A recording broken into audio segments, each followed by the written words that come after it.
Something happened to me that I've never been able to forget. This isn't just one story. These are 4 different incidents that happened to me, and every single time, I barely made it out. To be honest, even now, when I'm alone at night, it feels like something is watching me. In this video, I'm going to share the 4 most terrifying experiences of my life, the ones that still don't let me sleep. Hello, my name is MB. So let's begin with the first incident. I'm 26 years old now. I have a job, a car, bills to pay, and a life that moves fast enough that most nights, I don't think about that night. But every so often, when the wind picks up outside my window, or when a floorboard groans in the dark, I'm 12 years old again, and my heart does that thing. That thing where it forgets how to beat normally for just a second. Let me take you back. It was a Friday evening in late October. The kind of night where the sky goes purple before it goes black, and the trees outside have already lost most of their leaves. So the branches just scratch at the air like skeletal fingers. Our house was a 2-story colonial in a quiet suburb. The kind of neighborhood where everyone knows everyone, where kids ride bikes until the streetlights come on. It always felt safe. My parents were going to a dinner party about 40 minutes away. My older brother, Zach, 18, cool, a senior, was supposed to watch me. That was the official arrangement. Unofficially, the moment my parents' headlights swept out of the driveway, Zach was already pulling on his jacket. "Hey," he said, not quite meeting my eyes. "I'm heading out. Don't say anything to Mom and Dad, all right?" I remember looking at him. But Zach had that easy smile, the kind that made everything feel like it was going to be fine. And I trusted him. He was my big brother. Of course I trusted him. "Yeah," I said. "Okay." He ruffled my hair, told me there was pizza in the fridge, and then he was gone. The front door clicked shut. I was alone. At first, it felt electric. There's something intoxicating about an empty house when you're 12. No one telling you to turn it down or go to bed. I sprawled out on the couch in the den, grabbed the remote, and flipped to a horror movie I definitely wasn't supposed to be watching. Full of dark hallways. Some slasher thing. Full of dark hallways and stupid teenagers making terrible decisions. I thought I was brave enough for it. I wasn't. It started slowly. It was the house that got me. See, when you're watching something tense, your brain starts borrowing fear and applying it to your surroundings. The quiet had a language. The floors upstairs creaked, even when no one was walking on them. Just the house settling, my mom always said, but that feels thin when you're alone. The wind outside was picking up, pressing against the windows in long, low sighs, and every few minutes the glass would flex with a sound like a breath being held. The refrigerator in the kitchen clicked and hummed. A branch somewhere outside tapped against the siding. Tap, tap, tap. I muted the TV. The silence was worse. The silence that rushed in was somehow worse. I could hear the blood moving in my own ears. I told myself I was being ridiculous, almost a teenager. My feet pulled up, but my feet were already pulling up onto the couch, knees to my chest, like I could make myself smaller and somehow safer. I snapped the TV off, bolted upstairs. I bolted upstairs with my heart hammering, brushed my teeth so fast I barely touched them, and retreated to my room. My room felt safer. It was mine. I knew every inch of it. The navy walls, the pile of clothes, the glow-in-the-dark stars I'd stuck to the ceiling. I knew this room. This was fine. I was fine. I grabbed my Xbox 360 controller and sank into the familiar chaos of Call of Duty Zombies. The screen lit up the room in shifting blues. Just a normal Friday. That was the official arrangement. Unofficially, the moment my parents' headlights swept out of the driveway, Zach was already leaving. That's when I felt it. Not heard, felt. A low vibration moving up through the floor. The front door. Someone had just closed the front door. Zach. It had to be Zach. But then, the sounds didn't track. Zach coming home meant keys, the fridge, the TV. These sounds were different. Heavier. Purposeful. A thud. Slow, careful footsteps. I crossed to my window, careful to stay in the shadow, and looked down at the driveway. Empty. Zach's car wasn't there. Nobody's car was there. Just the dark street. I remembered suddenly. Our front door lock was finicky. Dad had been meaning to fix it for months. If you jiggled it right, it popped. Someone figured it out. I had maybe 5 seconds to make a decision. The closet. Winter coats, old board games, a bin of baseball equipment. Not comfortable, but it locked. I slipped inside. It was the only door that locked from the inside. I slipped inside and pulled it shut. The latch caught. I made myself as small and as silent as I had ever been. The darkness inside was total. I couldn't see my own hand. I could smell the cedar of the coats and the dust, and something sharp. My own fear. Adrenaline has a smell. I heard my bedroom door open. Someone walked into my room. I stopped breathing, genuinely stopped breathing. Through the gap in the door, I saw a shadow, moving. They moved around without rushing. I could hear them opening things, the soft scrape of my desk drawer, the zip of my backpack, then a heavier dragging sound. I bit my cheek, and then footsteps receding. The bedroom door again, then the stairs. Silence. I stayed in that closet for 2 hours. I didn't trust the silence. 2 hours measured in nothing but my own heartbeat and the distant sounds of the neighborhood. I didn't trust the silence. A trick. But I also remember this. I stayed quiet. I stayed still. And I made it to morning. Some nights, that's enough. That's the debrief. Build less, but build better. Dismissed. There are things that happen to you as a child that your brain tries to protect you from. It wraps them in a kind of fog, softening the edges, blurring the details, as if time itself is trying to be kind. But there are other memories that never fog over. They stay sharp, vivid, permanent, like a scar you can trace with your finger, and remember exactly how it got there. This is one of those memories. When my parents separated, I went to live with my grandparents. I was young enough that the upheaval was something I processed in silence. You don't have the words for it yet. You just feel the shape of what's been lost and learn to move around it. My grandparents' house was warm and familiar.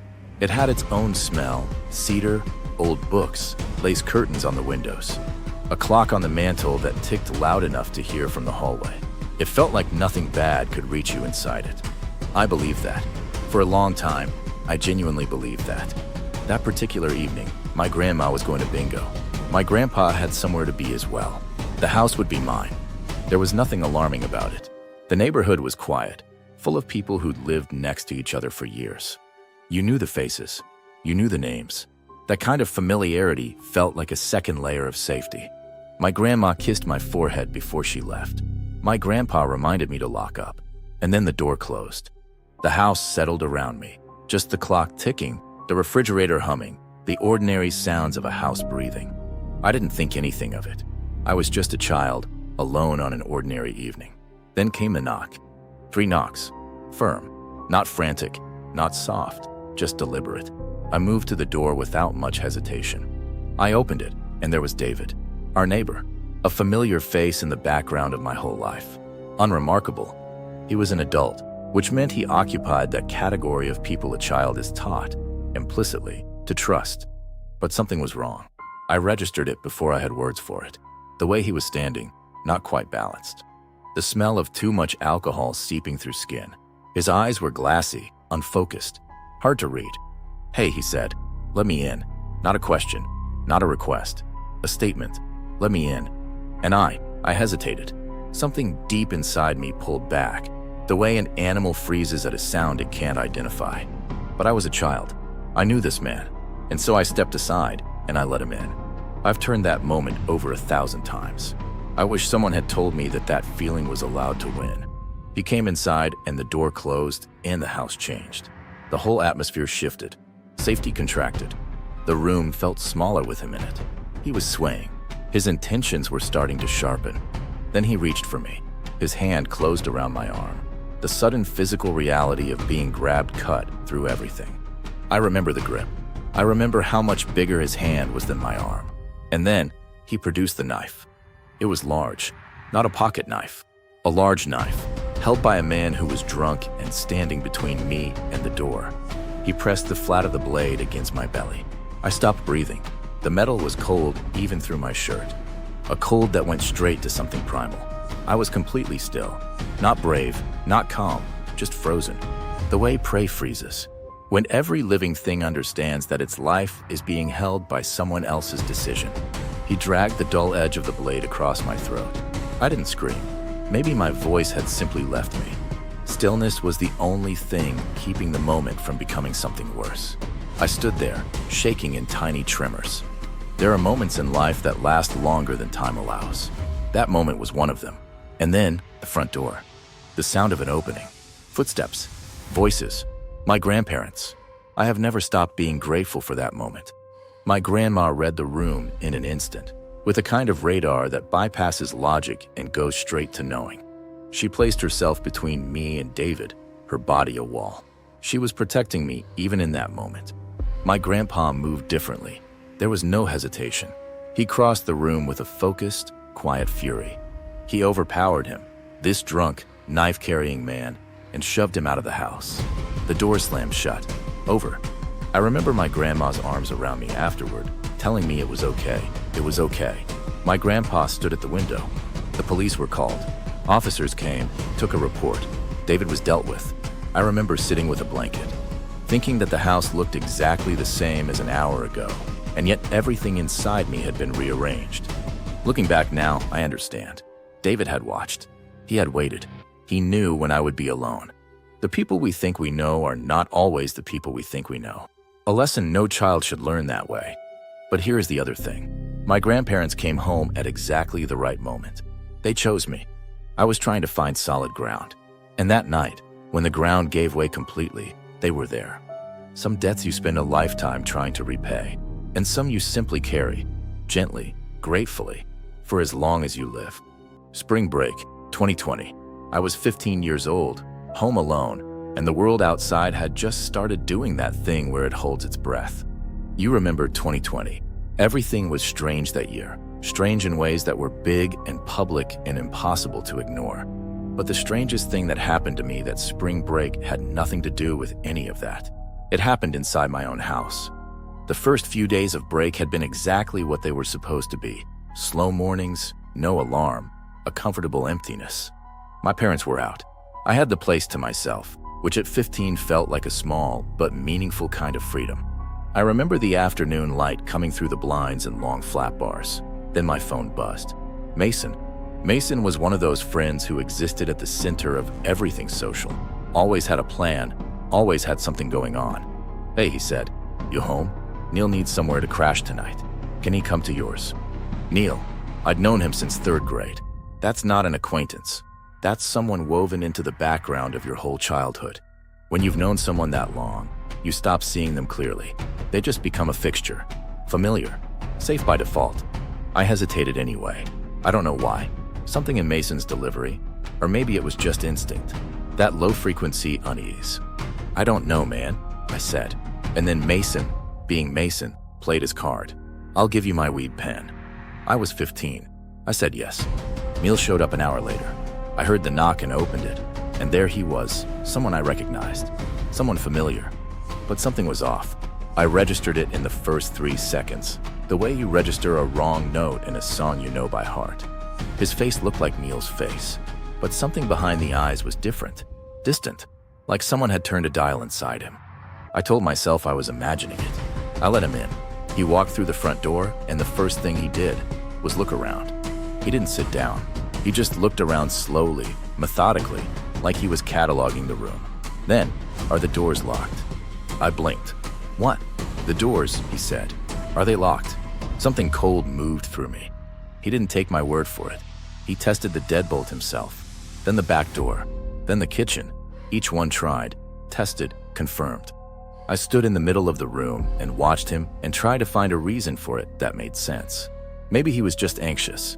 Maybe this was nothing. I almost convinced myself. Then he turned around and smiled at me. And that was the moment everything changed. It wasn't a normal smile. It was wide, too wide, showing too many teeth. It didn't reach the eyes because the eyes were somewhere else. I felt the hair on my arms stand up. He held that smile, and then he turned and walked into the kitchen.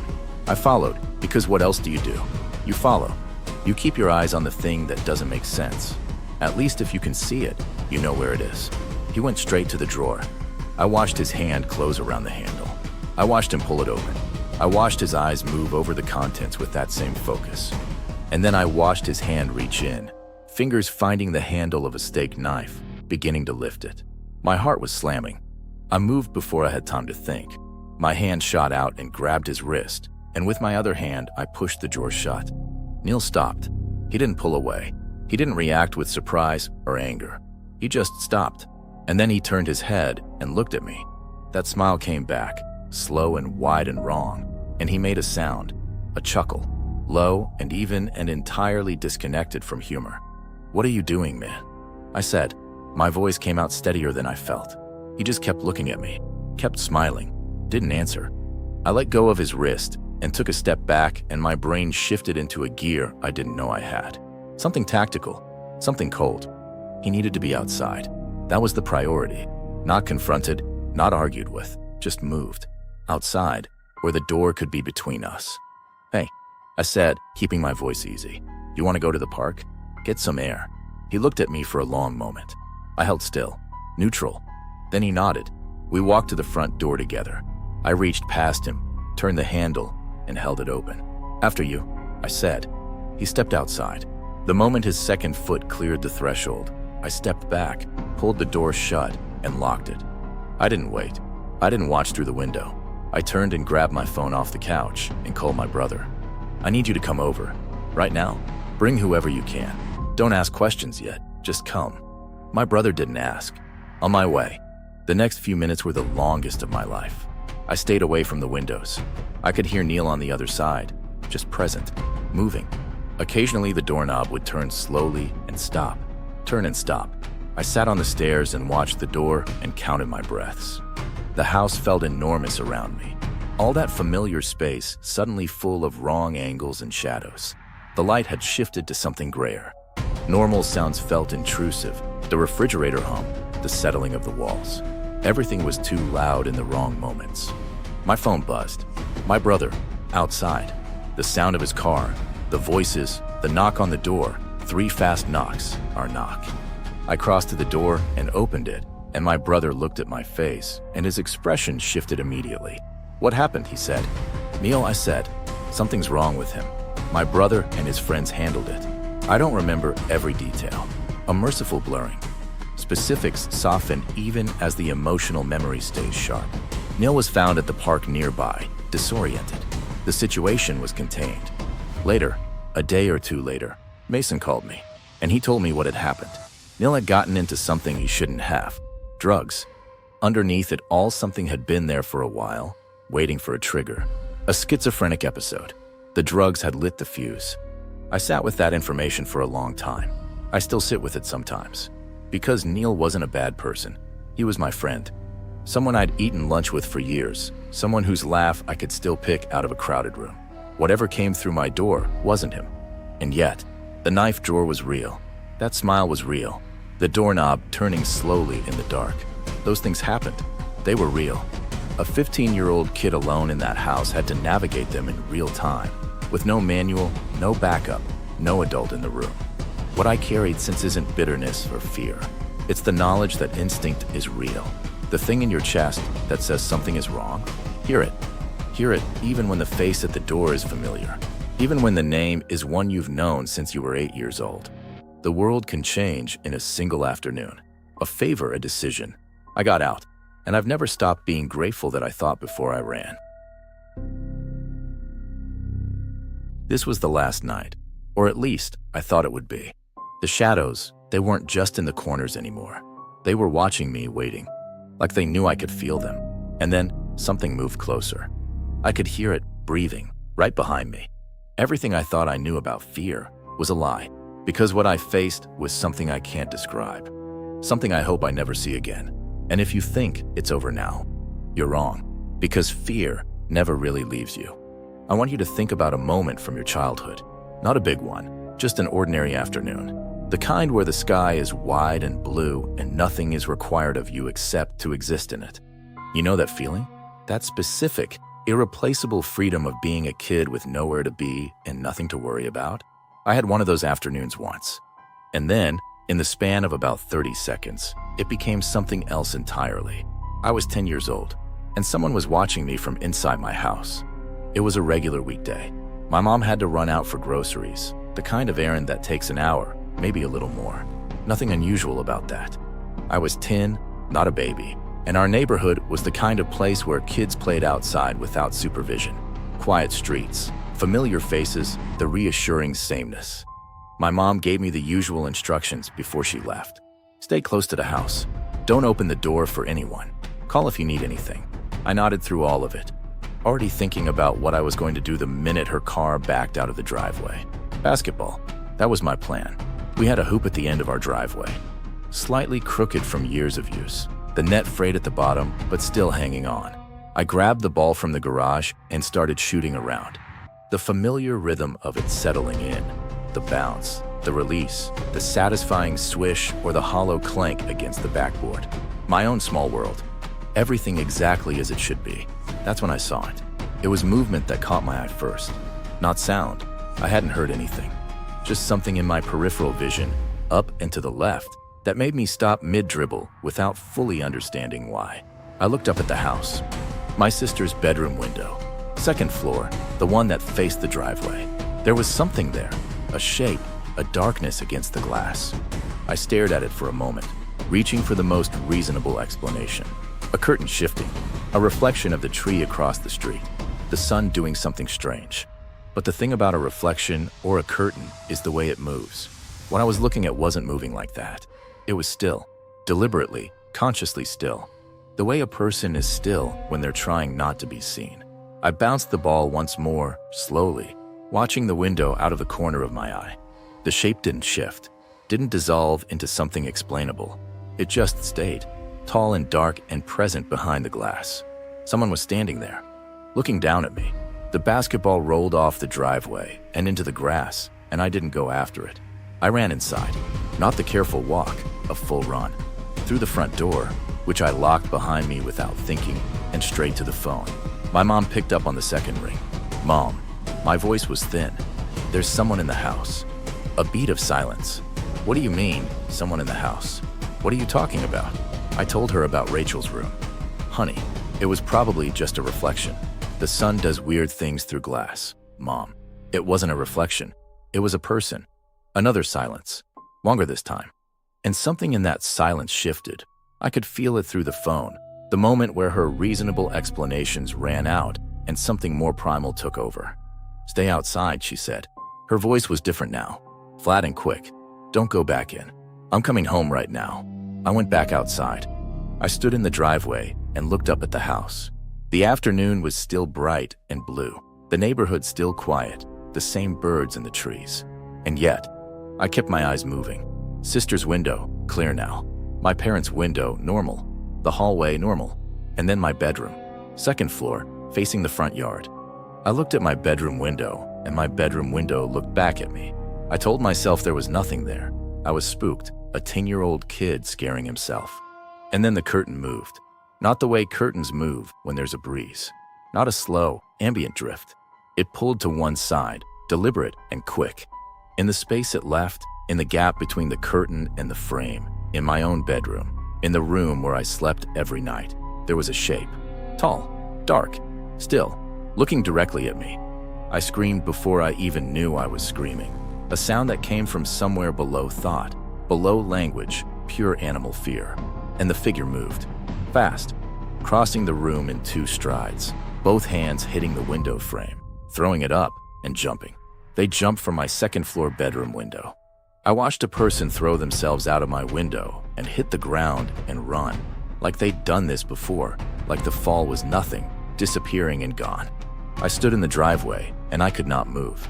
I could not speak. I had just watched a stranger jump out of my bedroom window. The world was still going about its business. Nothing about that felt real. My parents arrived within minutes. My mom first, still in her grocery clothes. She held me and said my name over and over. My dad was right behind her. He took in my face, one look at the open second-floor window still swinging on its hinges, and he ran. Around the side of the house. Around the side of the house, over the fence, into the alley behind the yard. My mom held me tighter. He jumped, I said. He was in my room, and he jumped. She didn't say anything. She just held on. My dad came back 10 minutes later, breathing hard, jaw tight. Gone, he said. The word landed like something heavy. The police arrived shortly after. 2 officers, radios crackling, moving through our house room by room, reassuring and terrifying all at once. They found no one. But what they did find told its own story. A window on the ground floor forced, the latch bent back. marks on the floor, and in my bedroom, evidence they'd been there for a while. Not just passing through, staying, watching. One of the officers came outside and knelt down. "You did the right thing," he said. "Calling your mom. That was smart." I didn't feel smart. I felt like a 10-year-old who needed to never be alone again. What came after was a different kind of fear, slower and more pervasive. It settled into the house, the walls, the ordinary parts of the day. I couldn't sleep in my room for weeks. The window felt like an opening, an argument I couldn't win. My parents had new locks installed, a security system, a light in the backyard, all the right practical responses. Logic and fear live in different parts of the brain. I'm older now. The fear has faded, not disappearing entirely, but softening into something manageable, something I can hold without it holding me. But here is what I've never fully shaken: the knowledge that someone was inside while I slept, moving through the rooms, standing in the dark, watching, and none of us knew. There's a specific kind of violation in that. Every night I'd slept soundly, all of it suddenly suspect, re-examined, colored by something I couldn't change. Sometimes that's the whole story. You looked up in time, you ran, and the rest of your life stretched out ahead of you, quiet and possible in yours. That's enough. That has always been enough.